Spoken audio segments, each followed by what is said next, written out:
For years, Robert Miller was spoken of like a man already gone.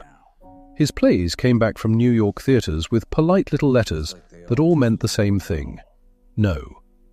So every midnight, he sat beside an old typewriter, wrote a scene no one would ever hear, crossed it out, tore it apart, and dropped it into the trash like a piece of his own heart. Then one winter night, as he held his last stained manuscript and the 3 rejection letters that had nearly buried him, someone knocked. Robert expected another complaint, another bill, another reason to disappear. But the man outside was David Carter, an independent theatre director, breathless from driving across the city. In his hands was Robert's rejected script. And when David said, "I read it, I came because of you," everything changed. Before we begin, share the city you're watching from. We'd love to hear from you. And if this kind of story speaks to you, don't forget to subscribe and be part of the journey. Now, let's get into it. Winter pressed against New York City like a cold hand on glass, and the old apartment windows trembled above a street that never fully slept. Robert Miller lived on the 4th floor of a narrow brick building in Hell's Kitchen, not far from the theatres whose glowing signs had once seemed to him like temple fires. He was 55 years old, a former stage playwright, with a tall but slightly folded frame, as if years of leaning over scripts had bent him toward the floor. His hair, once dark brown, had thinned into iron-grey waves that he no longer bothered to comb carefully. A rough grey beard covered his square jaw, trimmed only when it began to make him look too much like a man hiding in the woods instead of a man hiding in Manhattan. His eyes were pale blue, tired and watchful, the kind of eyes that had learned to expect disappointment before the door even opened. Robert was polite to neighbours, gentle with delivery boys, and quiet with strangers, but the warmth in him had gone underground after too many rejections, like a spring buried beneath frozen pavement. Years earlier, Robert had believed in the stage the way ancient sailors believed in stars. A good play, he used to say, could lead a lost soul home.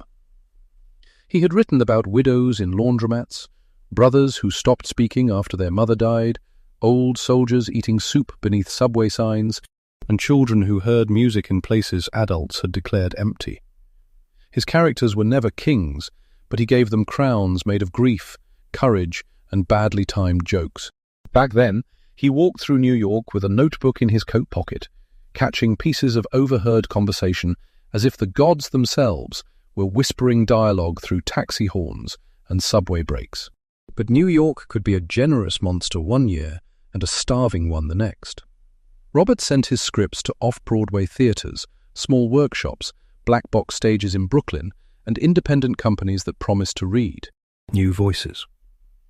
At first, the replies came with kindness. Strong emotional core. Interesting voice. Not the right fit for our season.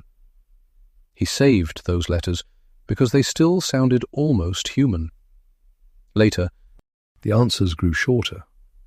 Some theatres never replied at all. One returned his manuscript with coffee stains that had not been there when he mailed it. Another sent back only the cover page, as if the rest of his work had been swallowed by some careless, paper-eating beast. The last 3 letters changed him. They arrived within the same grey month, each one thin, formal, and final. Robert read the first at his kitchen table, and laughed once, dryly, like a man hearing thunder after the house had already burned. He read the second, standing beside the mailboxes downstairs, while Mrs. Donnelly, his elderly neighbour with a round face, careful silver curls, and the cheerful determination of someone who had survived 3 rent increases and 1 bad hip, asked if he was feeling all right. Robert smiled and said, yes. He was always saying yes when the true answer would have taken too long. The third letter arrived on a Friday evening with a returned manuscript called The Last Light, on 42nd Street. After that, something inside him did not break loudly. It simply stopped answering. Now the manuscript lay on his desk, stained and warped, its pages curled at the edges from old coffee, old rain, and the damp breath of an apartment that never warmed properly. The 3 rejection letters were tucked inside like funeral cards. Robert told himself he kept them only as proof, the way a man might keep a scar to remember not to touch fire again. But sometimes, when the city outside grew quiet enough to hear the pipes knock in the walls, he would open the folder and stare at the letters as if they were judges seated in a dark theatre, waiting for him to fail one final time. His ritual began every night at midnight. Not 11:59, not 12:10, midnight. The hour when the world belonged to ghosts, insomniacs, and men too proud to admit they were praying. Robert would sit before his old black typewriter, a heavy underwood he had bought from a closing prop shop 20 years earlier. The machine had chipped keys, a stubborn ribbon, and a bell that rang at the end of each line with almost comic optimism. He liked that bell and hated it. It sounded too much like Hope wearing a little brass hat. He would feed in a blank page. For a few minutes, his fingers hovered above the keys, stiff and uncertain. Then a line would come. Sometimes two. A woman at a bus stop forgiving her dead husband. A doorman pretending not to cry during Christmas. A failed actor telling a stray cat that applause was overrated. The scenes were small, wounded things, but they breathed. And each time they began to breathe, Robert panicked. His chest tightened, his jaw locked. A voice inside him, cold as the sidewalk in February, whispered that no one wanted this, no one ever had, and no one ever would. So he crossed the lines out. Slowly at first, then harder. Black strokes over dialogue, over stage directions, over the fragile little pulse of a story still trying to live. When the page looked sufficiently ruined, he pulled it from the typewriter, folded it once, tore it twice, and dropped the pieces into the metal trash can beside his desk. By morning, the can would look like it had collected the feathers of some murdered paper bird. On this particular night, the snow outside turned the streetlights blurry and golden. Robert sat in his robe, his hands resting on the typewriter keys. The stained manuscript waited beside him.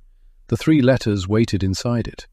He whispered, not to God exactly, not to the city either, but to whatever small, stubborn spirit still remained in the room, enough. Then he typed one sentence. It was simple, almost foolish. A man returns to the stage after everyone has forgotten his name. Robert stared at it for a long time. His eyes burned, but he did not cry. Men like him often mistook dryness for strength. At last he reached for the pen, ready to cross the sentence out. He told himself his talent was dead. Yet his hand trembled before the ink touched the page, because deep down, in a place rejection had bruised but not conquered, Robert knew the truth. His heart was only pretending to be a coffin for a dream that had not stopped breathing. The wind moved through Manhattan that night, like an audience leaving before the final act, impatient, coat collars raised, shoes striking wet pavement without mercy. Robert Miller stood beside his desk in the dim, yellow light of his apartment, holding the stained folder as though it were some old relic pulled from a ruined temple. The name typed across the cover page, The Last Light, on 42nd Street, looked both familiar and accusing. It had once been his finest work, or at least the closest thing he had ever made to a prayer. The play was not about heroes in shining armor or lovers kissing beneath perfect moonlight. It was about people the city swallowed quietly. A night shift cleaner who memorized Broadway songs while mopping theatre floors. A widowed ticket seller who saved one seat every night for a husband who would never return. A homeless violinist who claimed the subway tunnels had better acoustics than heaven. And a boy who believed every street lamp was a fallen star trying to guide someone home. Robert had written them with the tenderness of a man lighting candles for strangers. Now he could barely look at them without feeling foolish. He opened the folder, and the 3 letters slid forward like 3 pale knives. The first came from a respected off-Broadway company, whose artistic director, Margaret Hensley, had signed her name in blue ink. Robert remembered her from a panel years before, a woman in her early 60s, tall and elegant, with silver blonde hair cut sharply at her jaw, narrow glasses, and the calm cruelty of someone who could say, "Not for us," and make it sound like a moral principle. Her letter had been polite enough.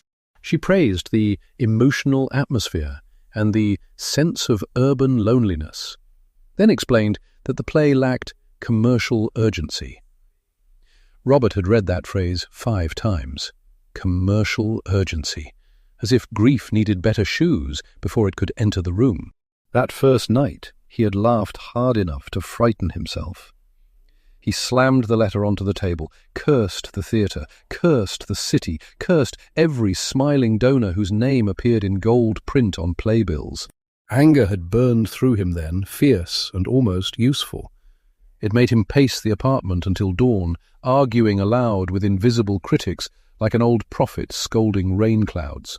The second letter came 2 weeks later, from a Brooklyn workshop run by a younger producer named Claire Watkins. Claire was 32, petite, sharp-eyed, with dark, curly hair usually piled high on her head, and a quick, nervous smile that made people think she was warmer than she truly was.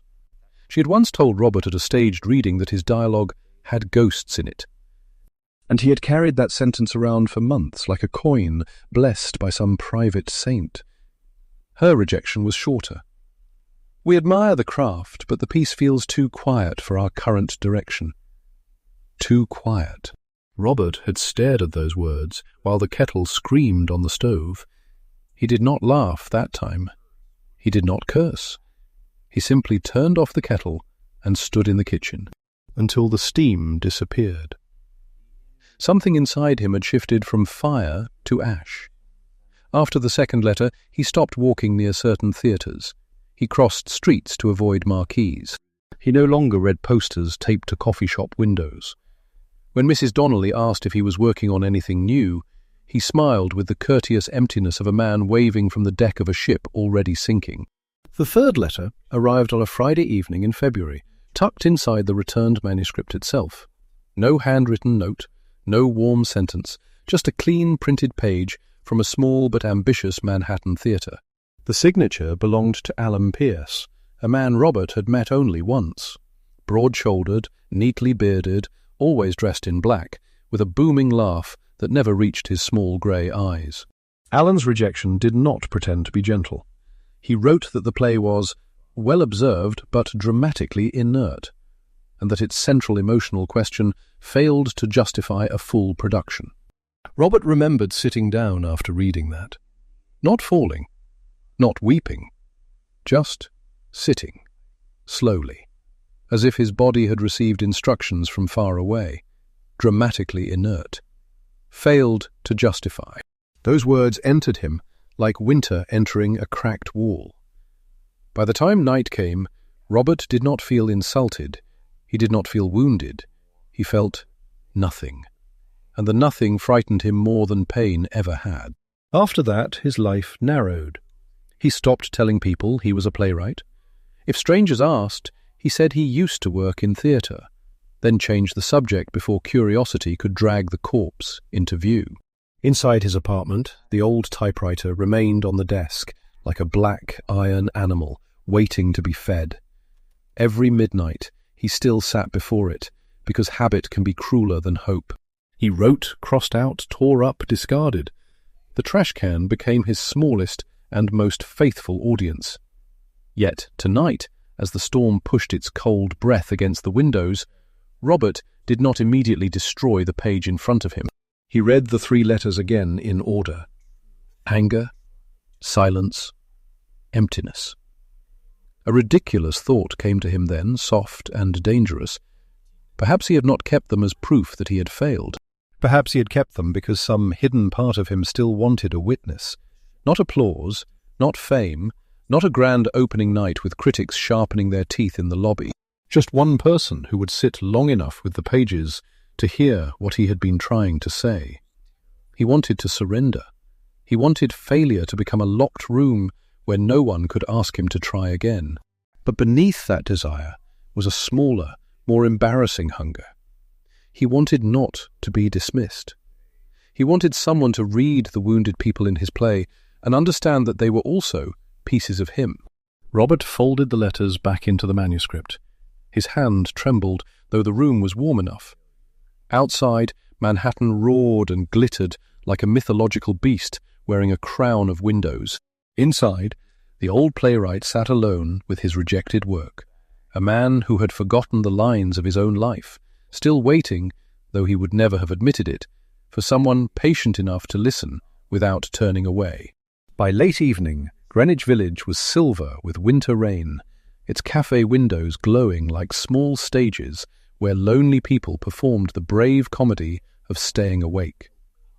David Carter found the pages at a corner table inside the Blue Lantern, a narrow coffee shop on Bleecker Street where actors, students, musicians, and unfinished men came to warm their hands around paper cups and impossible dreams.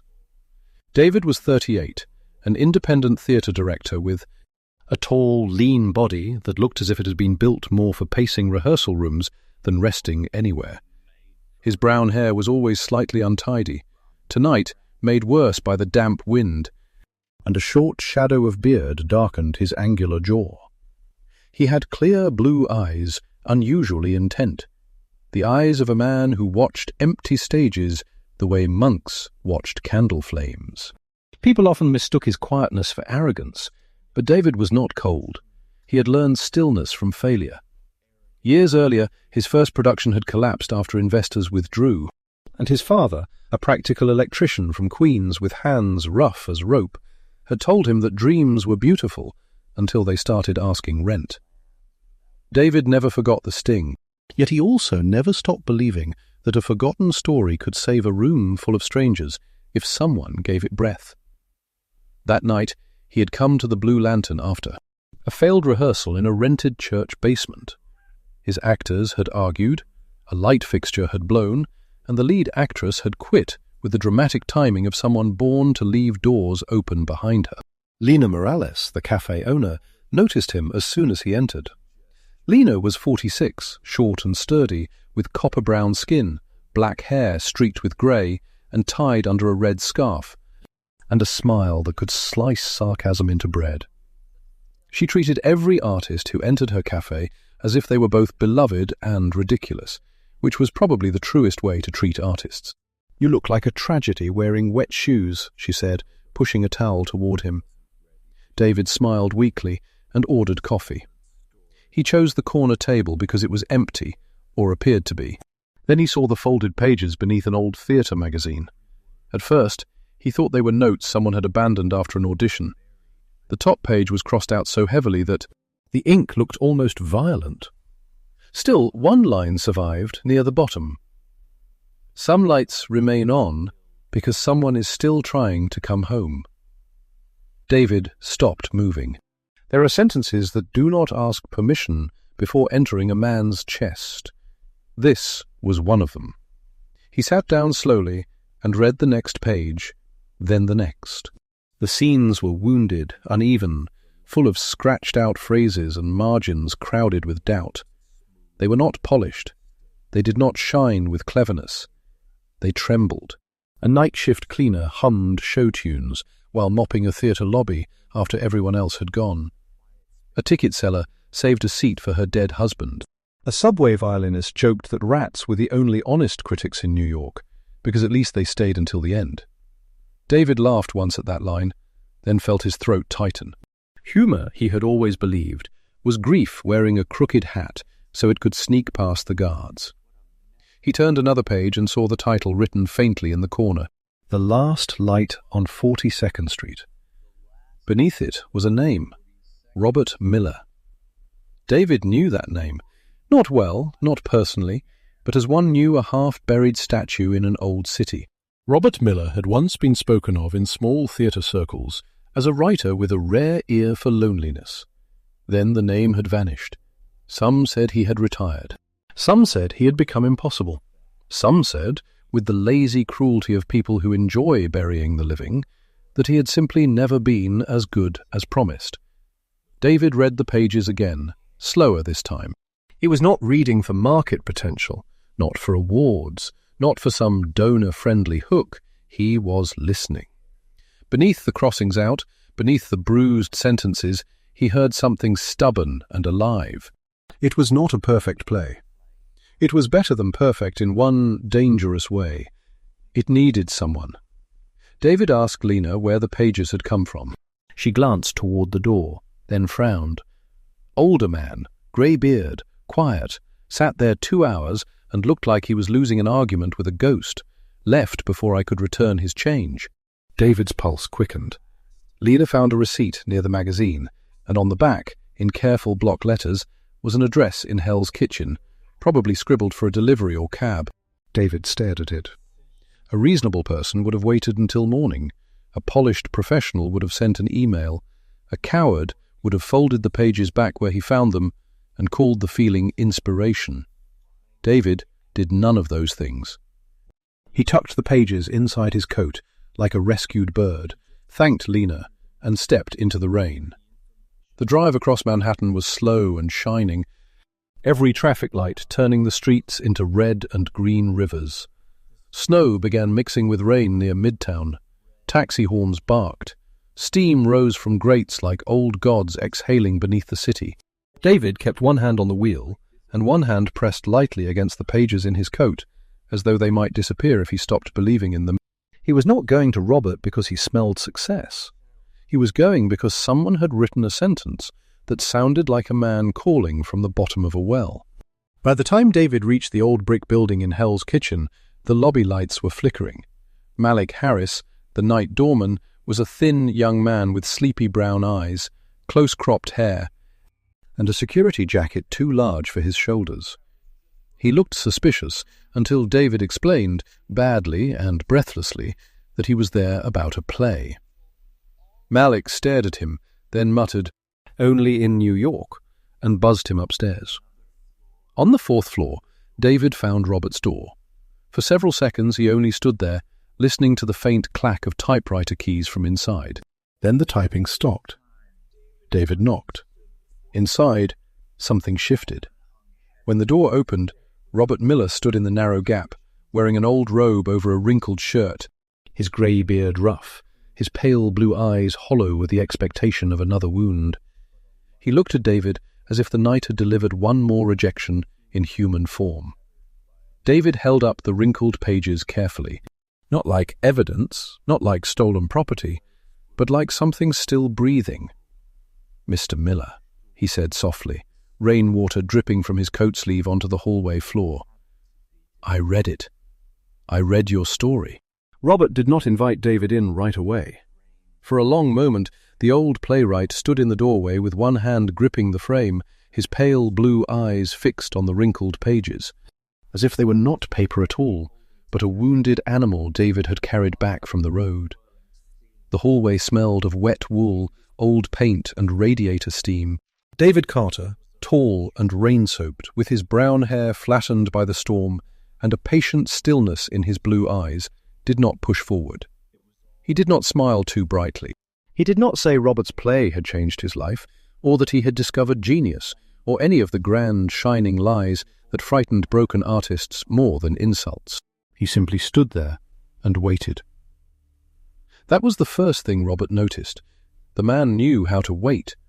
"You shouldn't have come here," Robert said at last. His voice sounded rough, as though he had not used it for anything except ordering coffee and apologizing to furniture.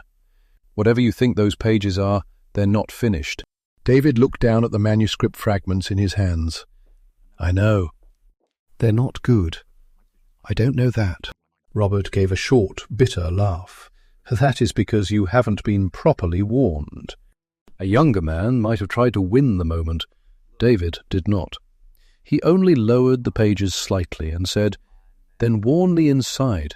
It's freezing out here, and I promise my dramatic death from hallway pneumonia will not improve your evening." The joke was small and badly dressed, but it entered the air gently enough that Robert almost smiled before remembering he had retired from that habit. He stepped back. David entered the apartment as if crossing into a chapel where the saint had lost his faith. The place was narrow and old, crowded with books, yellowing playbills, stacked envelopes, and the black underwood typewriter sitting on the desk like a squat iron oracle. A metal trash can beside it held torn pages, Pale scraps curled against one another like feathers from a paper swan. In the kitchen, coffee had gone cold in a chipped mug, and the radiator hissed with the exhausted complaint of an elderly dragon. Robert motioned to the small table. David sat. He placed the rescued pages between them carefully, not spreading them out like evidence, not clutching them like treasure. Robert noticed that too. Most people handled a manuscript either as a product or a burden. David handled it as if it still belonged to the person who had bled onto it. "I'm not interested in pity," Robert said. "Good," David replied. "I'm not offering any." That answer irritated Robert, because it did not give him anything to attack. He poured coffee into a second mug without asking, then remembered it was cold and set it down anyway. David drank it, winced, and said, "Strong." "It's terrible. I've had worse in rehearsal rooms." Robert sat across from him, guarded and hunched in his old robe, grey beard rough along his jaw, shoulders folded around himself like curtains drawn after a failed show. David did not ask about contracts or rights or production schedules. He did not ask whether Robert had representation, awards, or reviews worth quoting. Instead, he tapped one page with a long finger and asked, "Who is the flower seller in Times Square?" Robert blinked. "What?" "The woman who keeps flowers in buckets outside the closed theatre. You wrote 3 lines for her and crossed out 2. But she feels important." For the first time that night, Robert looked less angry than caught. "Her name is Evelyn Rose," he said after a pause. 71, small woman, narrow shoulders, brown skin, weathered by winter wind and summer heat. She wears a purple wool hat, even when it doesn't match anything. Her hands shake, but she never drops a flower. She used to sing chorus in old touring productions before her voice failed. David listened without writing anything down. Robert frowned. "You're not taking notes?" "I'm listening." The words landed softly, but Robert felt them like a bell under water. He looked away, toward the window where snow blurred the city lights. Then he continued, slower. Evelyn Rose sold flowers to people going into theatres she could no longer enter. She pretended not to care, but every night she arranged one unsold white carnation on the curb for the young actress she had once been. It was sentimental, Robert admitted, too sentimental. David only said, "No, it's human." So Robert told him about Nicky Vale, the violinist who slept near the subway grates beneath 42nd Street. Nicky was 49, thin as a matchstick, with a tangled black beard, clever dark eyes, and fingers permanently stained by rosin and cheap tobacco. He joked too much, because silence reminded him of the night his wife died in a hospital room while he was playing for tourists underground. He told rats they were better patrons than critics, because at least rats never pretended to support the arts. David laughed at that, and Robert stared at him, startled by the sound. It was not polite laughter. It was recognition. Then came Benjamin Cole, the boy who had wanted to become an actor and somehow became a doorman instead. In Robert's mind, Benjamin was 33, broad-faced and gentle, with close-cropped hair, tired brown eyes, and a navy coat with brass buttons he polished every morning like armour. As a child, he had memorized Shakespeare from library books, but after his mother's stroke, he took the first steady job he could find. He opened doors for people who still got to chase the life he had postponed. "He isn't bitter," Robert said. "That's the tragedy. He's kind. He's kind every day, and no one notices what it costs him." David sat very still. The kitchen changed as Robert spoke. Not visibly, perhaps, but the air grew warmer, as if the old radiator had finally remembered its ancient oath to mankind. Robert's voice, stiff at first, began to find forgotten rooms inside itself. He leaned forward, his hands moved, his eyes brightened with a faint, trembling light, no brighter than a candle being bullied by wind, but real enough to cast a shadow. David asked simple questions. Why did Evelyn save the carnation? What song did Nicky play when he missed his wife? What door did Benjamin dream of opening for himself? He did not praise too quickly. He did not rescue Robert from silence. He let him reach the answers, like a man learning the shape of his own hands again. Near 2 in the morning, Robert noticed the page still in the typewriter. A man returns to the stage after everyone has forgotten his name. The sentence waited there, defenseless. Normally he would have crossed it out by now, torn it apart, fed it to the trash can like tribute to some cruel little god of failure. His pen lay beside the machine. His hand moved toward it from habit, then stopped.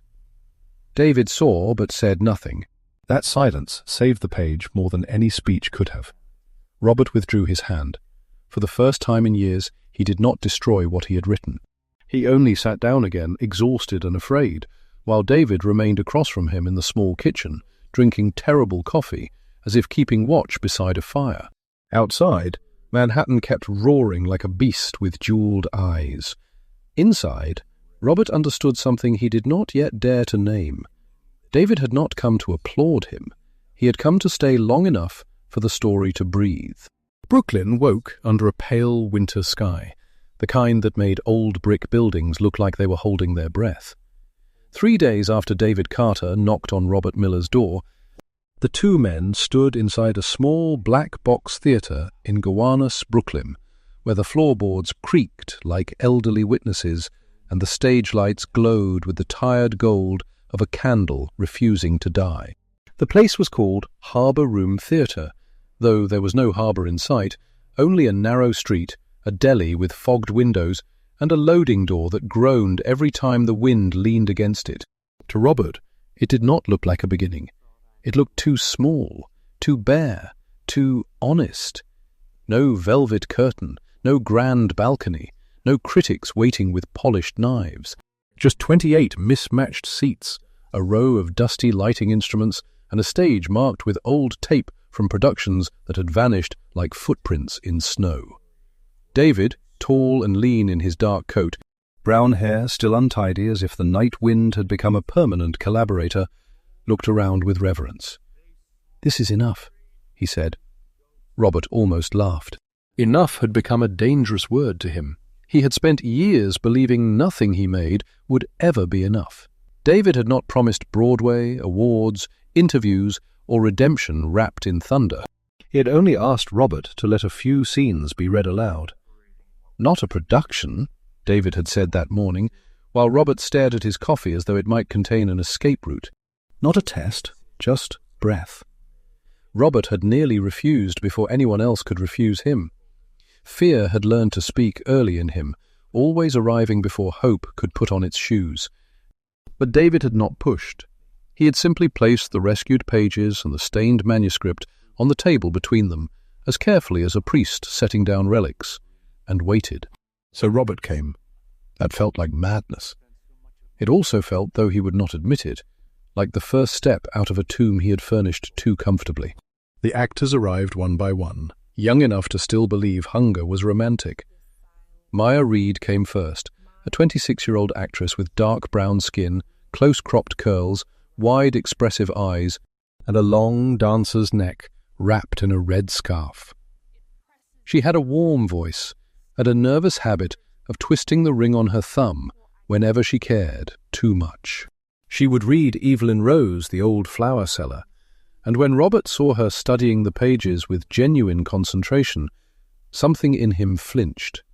Jordan Brooks followed, 31, broad-shouldered and gentle-faced, with honey-brown hair, a trimmed beard, and the soft, careful manner of a man raised by a mother who taught him never to enter a room louder than someone's grief. He would read Benjamin Cole, the doorman who once dreamed of Shakespeare.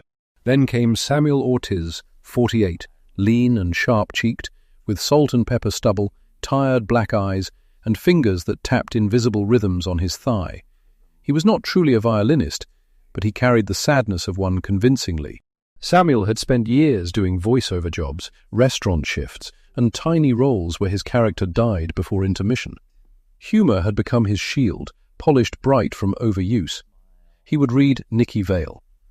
The stage manager, Esther Kaplan, was a small woman in her late 60s with white hair pinned in a severe knot, round glasses, and the brisk tenderness of a retired schoolteacher who had no patience for self-pity unless it arrived on time. She handed out scripts, adjusted chairs, and told David the left light was flickering, like Hamlet with a migraine. David laughed. Robert did not, but the corner of his mouth betrayed him. When the reading began, Robert sat in the last row, not because the theatre was crowded, but because distance felt safer.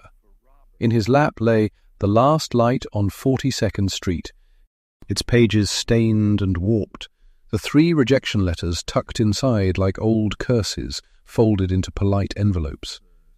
His hands trembled over them. He expected humiliation to rise at the first spoken line.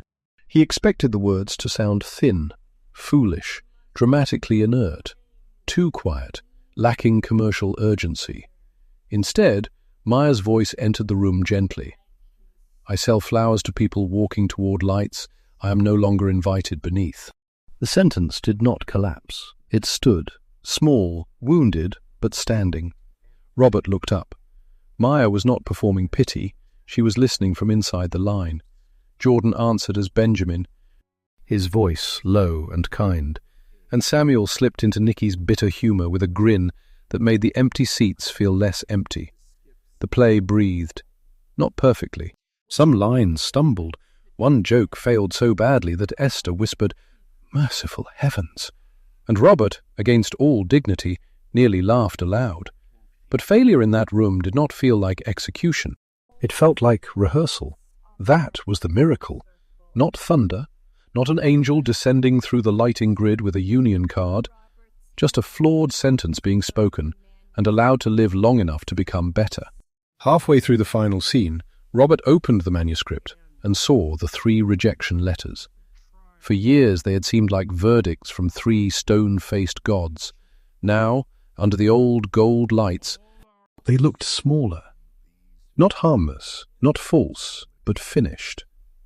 They were proof that he had walked through a long night and somehow had not disappeared. When the reading ended, nobody leapt up in wild applause.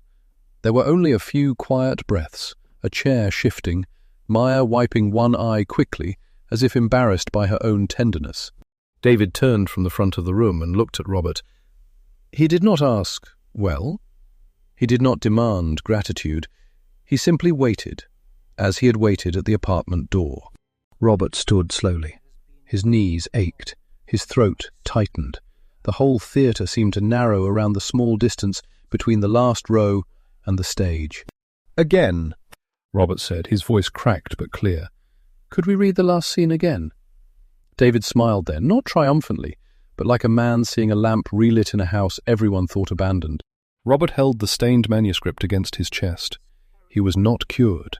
Wounds like his did not vanish because one good man knocked at the right hour. But he understood something at last. He was not the failure left behind in the dark corridor of forgotten theatres. He was a storyteller. And sometimes salvation did not arrive as the applause of 1,000 strangers. Sometimes it came as one person crossing the city at midnight, holding your torn pages and saying, "I read your story. I want to hear the rest."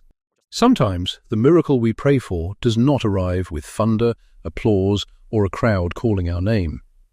Sometimes God sends one person at the right moment. One person who sees the pages we thought were ruined, hears the voice we thought was lost, and reminds us that our story is not over yet. Robert's journey teaches us that rejection is not always the end.